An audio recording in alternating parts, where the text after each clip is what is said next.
Mega star Shakib Khan এবার তুফান movie প্রচারণার জন্য গেলেন কলকাতায়। দুষ্টু কোকিল ডাকে রে cook cook cook cook cook cook cook.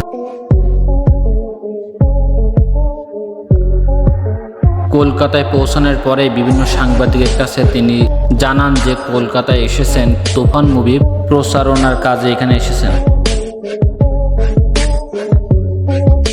কলকাতায় সাকিব খানের যে ভক্তরা ছিল তারাও উৎসাহ সহকারে দাঁড়িয়েছিল তাকে অভ্যর্থনা জানানোর জন্য, এবং তাদের মুখ থেকে শুনুন তারা কি বলছে সাকিব খান সম্পর্কে এবং তুফান মুভি সম্পর্কে।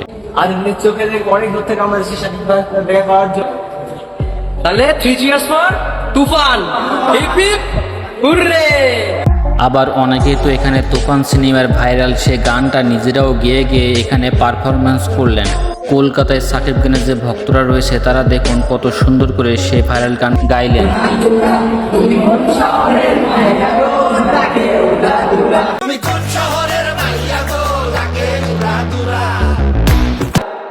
কলকাতায় তুফান মুভি প্রচারণার জন্য সাকিব খান, মিমি চক্রবর্তী একসাথে ছিলেন এবং ভক্তদের মাঝে তিনি হাত নেড়ে তাদেরকে সম্বর্ধনাও জানান। তো দেখুন সেই ভাইরাল ভিডিও। তুফান মুভির ভাইরাল একটা সিন দেখুন যেখানে সাকিব খানের অসাধারণ অভিনয় ছিল। American style. Allah.